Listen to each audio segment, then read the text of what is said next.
بیوی کی ذمہ داری کیا ہے؟ بیوی کی ذمہ داری، اللہ اکبر، پیغمبر رحمت صلی اللہ علیہ وسلم سے پوچھا گیا کون سی عورت سب سے اچھی، کون سی عورت؟ تو میرے آقا صلی اللہ علیہ وسلم نے فرمایا وہ عورت سب سے اچھی جسے اس کا شوہر دیکھے تو خوش ہو جائے۔ جب شوہر دیکھے تو پٹی بندھی ہوئی ہے، بام لگا ہوا ہے، پھٹے کپڑے پہنی ہوئی ہیں، کیا خوش ہوگا شوہر؟ جائے گا ادھر ادھر دوسری جگہ۔ اب باہر نکلنا ہے تو میک اپ کر کے نکلی شاپنگ کے لیے، میک اپ کر کے رشتہ دار کے یہاں میک اپ کر لیے، اور شوہر کے آنے کا وقت ہو تو بیمار ہو کر کے بیٹھ گئی۔ کون سا طریقہ ہے؟ بلکہ حضور نے فرمایا عورت کے لیے ضروری ہے بنے سنورے تو اپنے شوہر کے لیے بنے سنورے، شوہر دیکھے تو خوش ہو جائے۔ آج جو عورتیں یہ کہتی ہیں ہمارا گھر ٹوٹ رہا ہے، کبھی وجہ بھی آپ نے سوچی؟ اور وہ ظالم لوگ جو پیسوں کے لیے شادیوں کو توڑنے پر 2 مہینے شادی کو ہوئے، اب کورٹ کے اندر کیس جا رہا ہے، پھر سیٹلمنٹ کرو یا 75 لاکھ دو یا 50 لاکھ دو۔ ایسے ظالموں کو قدرت کی وہ مار پڑے گی کہ نہ دنیا میں چین سے جی سکیں گے، نہ قبر میں، نہ محشر کے اندر۔ جو کھلونا سمجھ کر بیویوں کا استعمال کر کے اسے پھینک دیتے ہیں۔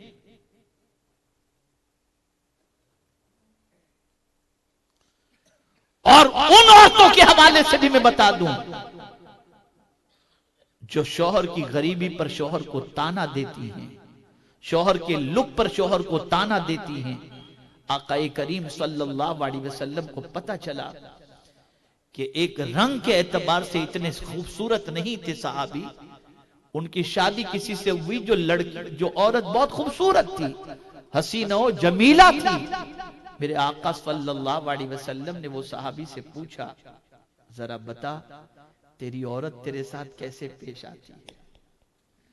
اب کالا شوہر ہو اور بیوی روپ والی ہو تو پھر صبح اٹھتے ہی کہے گی پتہ نہیں میری قسمت کہاں پھوٹی تھی کہ تم سے شادی ہو گئی، میرے تو فلاں فلاں سے رشتے آتے، میں تو ادھر ہو جاتا، نہ ادھر ہو جاتی، نہ یہ ہوتا نہ وہ ہوتا۔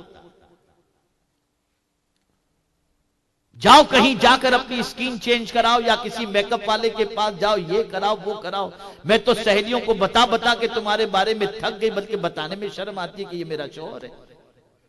آج کی عورتیں تو یہی کرتی ہیں۔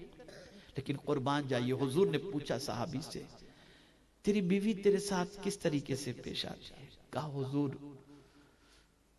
وہ تو ہمیشہ اللہ کا شکر ادا کرتی ہے۔ حضور مجھے کبھی رنگ کے سلسلے میں اس نے تانا ہی نہیں دی، کبھی مجھے حقارت سے دیکھی ہی نہیں، بلکہ ہمیشہ اچھی طریقے سے پیش آئی۔ میرے آقا فرماتے جا کے اس سے کہہ دے تو جنتی ہے، جا کر اس عورت سے تیری بیوی سے کہہ دے کہ تو جنتی ہے۔ یہ حضور کا فرمان ہے۔ اندازہ لگائیے اس عورت کے حوالے سے حضور جنتی ہونے کی بشارت دے رہے ہیں جو تانے نہیں دیتی۔ تو میرے آقا صلی اللہ علیہ وسلم نے ارشاد فرمایا پہلی چیز اچھی عورت کی علامت میں سے جب دیکھو تو خوش ہو جائے، جب شوہر دیکھے تو خوش ہو جائے۔ اس لیے عورت کو چاہیے کہ شوہر کے محنت و مزدوری سے آنے کا وقت ہو تو اچھی طریقے سے بن صبر کر تیار ہو کر کے بیٹھے اپنے شوہر کے استقبال کے لیے، خوش ہو کر کے بیٹھے، بیمار ہو تب بھی تندرست ہو کر کے بیٹھے۔ بلکہ یہاں میں آپ کو ایک چیز بتاؤں، ایک ولیہ کا نکاح ایک ولی سے ہوا، ولیہ کا نکاح ولی سے ہوا، نکاح کو 40 دن ہو گئے تو ولی نے بیوی سے کہا کہ اب میں چاہتا ہوں کہ تجھے طلاق دے دوں، تجھے طلاق دے دوں۔ تو وہ کہتی ہے کہ آپ حاکم ہیں، جو چاہیں کریں، لیکن میں صرف یہ جاننا چاہتی ہوں کہ مجھ میں کون سی ایسی مجھ سے غلطی ہو گئی جس کی وجہ سے آپ مجھے طلاق دینا چاہتے ہیں، تو میں اس غلطی کو درست کر لوں گی، پھر آپ جس طریقے سے چاہیں۔ کہا دیکھ ایسا ہے کہ اللہ عز و جل جس بندے سے محبت فرماتا ہے تو 40 دن میں اس کے اوپر یا تو بیماری یا تنگ دستی یا کوئی پریشانی اسے لاحق فرما دیتا ہے، جس بندے سے محبت فرماتا ہے۔ لیکن تیرے ساتھ میری شادی بھی اس کو 40 دن ہو گئے، میں نے تجھے کچھ پریشانی میں دیکھا ہی نہیں، تو پتہ یہ چلا تجھ سے اللہ محبت نہیں کرتا۔ محبت کرتا ہوگا تو ہوتا تو کوئی پریشانی تجھے ہوتی۔ تو اب جب تجھ سے اللہ محبت نہیں کرتا تو تیرے ساتھ زندگی گزار کر میں کروں کیا؟ بیوی نے کہا کہ آئیے کمرے میں، لے گئی، قمیض ہٹائی، پیچھے ایک پھوڑا تھا پیٹھ کے اوپر، کیڑے رس رہے تھے اس میں سے۔ شوہر نے دیکھا تو دنگ رہ گیا، اے میری شریک حیات اتنا بڑا زخم تو نے بتائی تک نہیں؟ کہا اس لیے نہیں بتائی کہ کہیں آپ یاد الہی سے میری محبت کی وجہ سے غافل نہ ہو جاؤ، کہ میری محبت میں اللہ کی یاد سے غفلت نہ برتو، اس لیے میں نے نہیں بتایا۔ کہا میں نے ارادہ ترک نہیں، وہ ایسی زندگی گزارتی تھی۔ اب سیریل میں دیکھو گی تو کیسی زندگی تمہیں ملے گی؟ کبھی قرآن پڑھو، صحابیات کے واقعات پڑھو تو تمہیں پتا چلے گا۔ تو پہلی صفت رسول اعظم صلی اللہ علیہ وسلم نے بہترین عورت کی یہ فرمائی کہ جسے دیکھ کر شوہر خوش ہو جائے۔ دوسری صفت کیا بیان فرمائی؟ کوئی حکم دے تو فوراً اطاعت کرے۔ یہ اچھی عورت کی صفت بتائی گئی۔ ادھر شوہر نے کہا، ادھر فوراً بات مان لی اور فوراً کہا اس کی اطاعت کے لیے تیار ہو گئی۔ یہ اچھی عورت کی صفت ہے، یہ اچھی عورت کی صفت حضور فرما رہے ہیں۔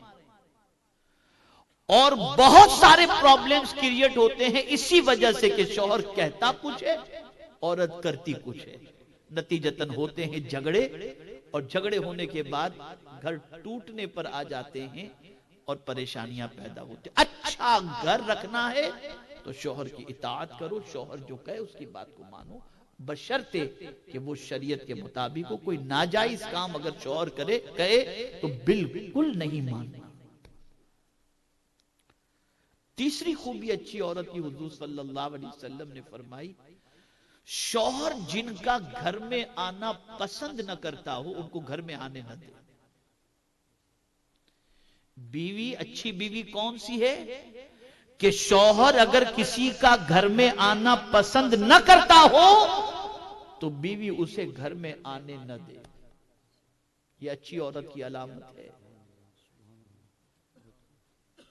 یہاں تو کوئی بھی آ جائے، پسند ہو کہ نہ پسند ہو، شوہر کا خیال۔ اور یہ بات یاد رکھیں، اگر یہ خیال نہیں کیا جاتا گھر برباد ہو جاتا ہے، تباہ ہو جاتا ہے، پھر برباد ہو جاتا ہے۔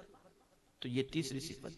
چوتھی صفت، شوہر کے مال میں خیانت نہ کرے، کہ مال شوہر کا ہے کسی کو بھی دے رہی ہے، اڑا رہی ہے، نہیں، شوہر کے مال میں خیانت۔ اور اسی طریقے سے شوہر کی امانت، اس کی آبرو بھی ہے، اس کی شوہر کی غیر موجودگی میں حفاظت کرے، یعنی اپنے وجود کو شوہر کی امانت سمجھ کر کسی اور کے حوالے نہ کرے، بلکہ اس امانت کی حفاظت کرے شوہر کی غیر موجودگی میں۔ اگر کسی عورت کے اندر یہ صفات موجود ہیں تو کوئی اسے 1000 برا کہے، مصطفیٰ جان رحمت اسے اچھی عورت فرما رہے ہیں، حضور اسے اچھی عورت فرما رہے ہیں۔